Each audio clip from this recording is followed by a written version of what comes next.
I think we're recording now. All Okay. right. Well, I've got Allison Bellows, who is a para with Making Connections, and I spent, I want to say it was fourth period with Miss Bellows. It was kind of interesting because I know I literally was with Miss Kilty, and then afterwards you were talking about I had one of your students that were in the classroom. Mm-hmm. One of the I'm not going to name names, but it was funny that he was working on stuff and getting through things, and you're like, oh yeah, that's one of my favorite students. I don't know if you had like a funny story that you like about him or whatnot. Um, there's a few. He's very, what was it? Over Thanksgiving break, they talked about how they played a lot of Uno and it was really competitive with his cousins and stuff, and like they do that in the classroom too. So just thought that was kind of funny that he will like associate that with social skills. Yeah. So Well, I know just some background. I know this is your fifth or sixth year at Klein Oak. my sixth year at Klein Oak. Okay, and it's probably the weirdest thing because I know you've worked with a lot of different people as a paraprofessional. So you've worked with one, two, three. I think this is your third one, or is it fourth? Fourth? Teacher or Different teacher? Yeah, lead teacher. one, two. Yeah, this is my fourth one. What's the biggest thing you've kind of learned through everyone like style? Because I think everyone that you probably work with is different. So like, how is it kind of changed, or can you take different things away from everyone that you're like, I like this side, I wish I had this, and something like that. Well, the hardest thing I think is like everyone has their own teaching style. Yeah, That is definitely a big thing too. And so we have like last year, for instance, we were a little bit more organized and kind of like had a plan where this year we're kind of a little scattered, but we also got a new teacher this year as well. So she is a different teaching style and she came from being in class support. So she operates differently too as well. yeah, So, um, and like with that, it's not necessarily a bad thing. It's just like it's learning someone new, and then they're having to learn you too. So, gotcha. Um, what ways do you think she tries to utilize you in the classroom? with Or with, helping, for instance, we have like workday Thursday, so helping students with their classroom assignments, so that way she could do like art prep and stuff like that because that does take a long time yeah, to, and you have to have like a lot of information with that too as well, and they have like X amount of days where they have to send that out to parents. So like I try to do that and then collect as much data in the classroom for my students. And sorry, I had one more. Uh, you're good. Also, teacher feedback. So How things like often do you speak with your teachers? Like I know we kind of were walking around, we didn't really talk to any teachers, but how often do you get time when you're talking with teachers then? probably two or three times a week. Depends on like what their workload is too. Right. Like if they're, for instance, if they're testing, like I don't talk to any of the teachers because that's a distraction for them and then also our students. So when we normally do it like after a class, so if I do have time, it's probably like 5 minutes or so, like once class is over and like my student has left the room type of thing. I gotcha. And then on a given week, how many students do you typically deal with, or does it switch daily? So each week we have different groups. So there's four groups in our rotations.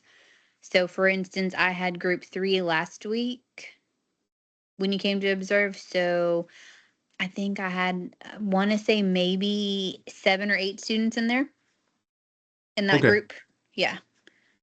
And then do you like do the switches with it, switching groups, or you wish you had the same group every week? I like switching groups because then the kids they don't get from like they don't get used to just my face, like they'll see the other pairs faces, but I mean I do like my favorite group is like group two, the freshman wing. It's just Oh easier to yeah, navigate. It's easier to navigate. So you're not putting in as many steps that day. yeah, sometimes yes. So now you helped out. You say you help out with class work. Is there one area that you like helping out with more than others?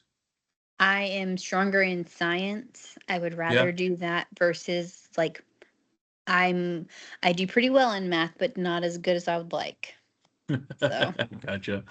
yeah. Because I think you told me about a time you were like you actually get to go in when your kids are doing the science experiments when they're cutting up stuff. They kind of you're the Oh, person that they choose to kind of do that all the time. yeah, so they in May they dissect rats and I'm always the one the pair they go to because they know I don't really find it that gross. Honestly, like it's fine. It's I mean, it's fun to me. So, Yeah, I couldn't do that. No, that's why I'll stick yeah. to math class.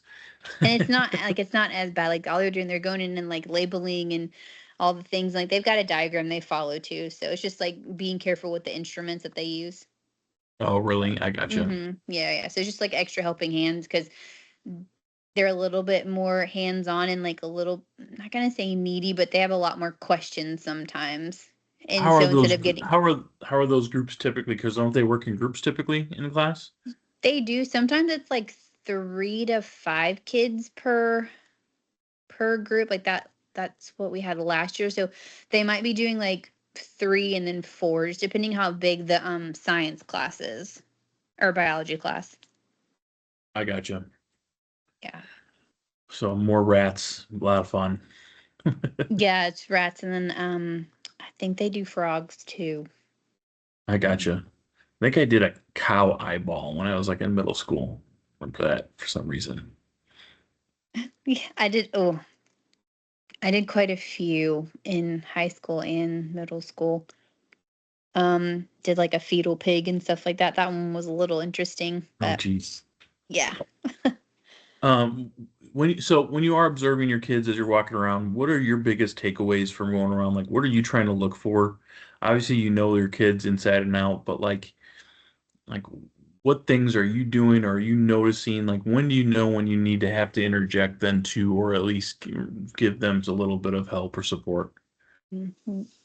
The the most that I've seen is when my students start pacing and then if they start to stim, which it's like they move back and forth and they kind of like clench their hand and stuff. So like I'll see that or um but I have to follow like their behavior goal.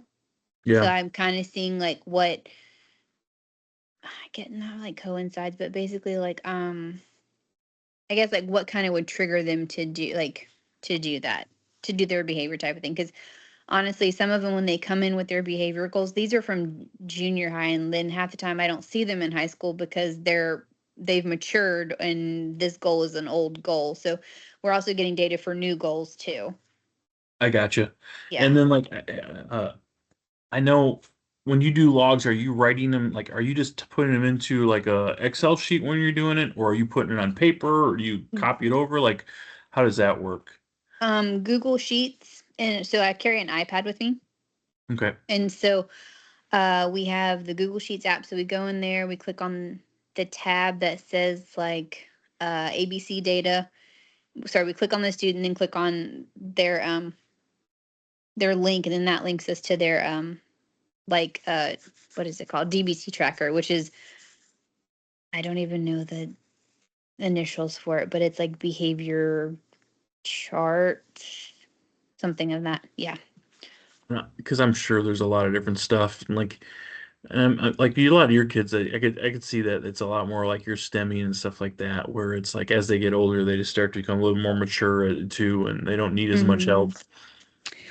No, you see a lot of that when they're juniors and seniors. Like a Yeah, lot of them grow out of like will grow out of that certain behavior, and then and some necessarily don't. So like there's that we I mean, every kid is different. There's no two alike for sure, especially when you're autistic. So I've learned that too about kiddos, like as well. you got any favorites Uh, or good I stories do. about them? A couple of them graduated. Well, Oh yeah, I can talk about one. He's graduated now. So his name is Nick Ross. And you don't say the name. oh, never mind. So he graduated. Sorry, he graduated, and he really liked to play Just Dance all the time. Oh yeah. And so that was a lot of fun watching him do that because like he came out of his shell, like he was like in his I guess like safe space type of thing and stuff. And he just really enjoyed. Like I enjoyed him because he was a lot of fun. He had his good days and bad days though, but for sure, Do you yeah. got any now that like they feel like they got a safe space then around you guys or in the classroom? Yeah, I have a few. Some of them come to our classroom, but a lot of them they just want to like if they see us in the hallway, they just want to have like a small chat, and then like they get it together and they go back in class. So I don't get as many students in our classroom as I used to, which isn't necessarily a bad thing, honestly. Right. But like when they're having a really hard time and they need to like come in, like they need a space to work in or need just like a quiet place, and they come sit in our room and we help that we're do one-on-one instruction there with them. How's it going so far with your lead teacher this year, with it being new? Um, it's not as organized as it was last year. Just the flow's not there yet, but doesn't mean it can't get there. So what would you want to change then if you could have a wand and say, "Hey, this is how I like to be more," and like what would you want to be more organized or how would you want that to help? So like I would want her to like find her own teaching style. Like don't take the opinion of the other teacher. Like do what you feel is comfortable for you. Like don't be like easily I guess influenced by like her comments and stuff like that. Like take it as like okay, I can do this and like put your own spin on it. Like for instance like lesson plans and stuff. Like make them fun and more interactive instead of just reading from a PowerPoint. Like make the PowerPoints more interactive. Like with our kiddos. What was your favorite from a past couple teachers? What were some favorite activities that you guys used to do then? So last year I liked that we cut composition books in half, and like on Wednesdays we would have them like journal for 3 minutes, like how their day was or like what goal they wanted to like to achieve, things like that. And then like one day we actually like decorated them with like stickers and stuff and like personalize them to them. And another one was we actually did like a few. We did this thing called Cooking with Success. So it was through Kroger, and they would find like different meals that were easy for them to make type Okay. of thing, and then like they could like switch them up if they wanted to. Like for instance, we did one, it was sloppy joes, and none of our kids had ever had them. And then which is which is interesting. Then it's not, but then like so we made we made them and they were like this is the best thing ever, and they were eating like Hey, two at sorry, it, like someone's working. they wanted like seconds and stuff, and like for people because like my kids literally eat probably the same thing every day Oh yeah. type of thing. I have a few that will eat the same thing every day. They don't want to venture out, What's but their once they normal kind of food? What saw are and they like eating they then? huh. What are they eating every day? The same thing. I have one kiddo, she literally eats a cheese sandwich every day, grapes and like bell peppers, Oh my gosh.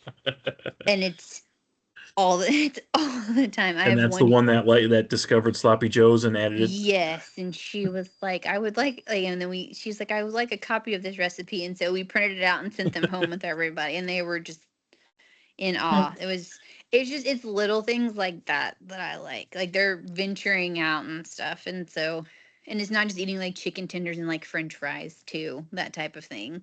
I gotcha. That's So funny. yeah. Um, I guess kind of finish up here, like, so heard of some of those things you want to change or like to do differently. Anything that you feel like you want to change with how you're doing interactions with students or just even teachers, like, is there anything that you need to like kind of work on, you think? Probably I would say like communicating effectively. Not that I don't do it now, but like there are some things that I could definitely strengthen though. Like rapport with some of the newer teachers and like new ICS, instead of just being like, hey, this and this real quick, but then like actually sitting down with them and like talking to them about our students. And I not just got like you. either sending an email or like just like, hi and bye type of thing. Or even following it up with an email, like, but Yeah. like following up with in person or something like that. Mm-hmm. I got you. How many typical steps do you get in a day? And then, because the building's big.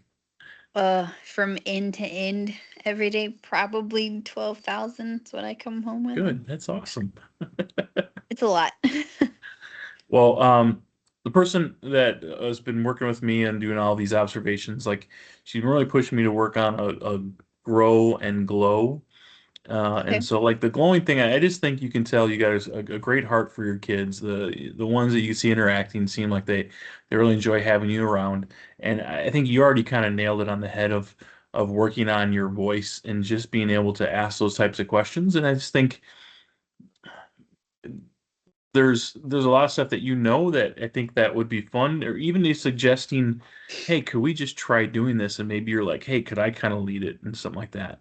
Because I think the notebook idea would be a fun idea, and Mhm. maybe the teacher you're working with doesn't know about it, but like, I don't know if you feel like you have the boundaries to be able to bring that up to her.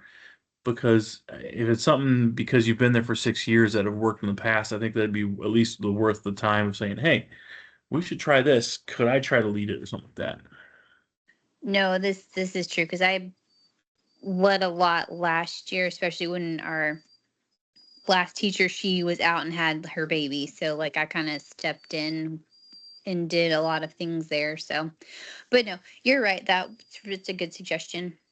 Well, thank you for your time. I appreciate it. Yeah, no problem.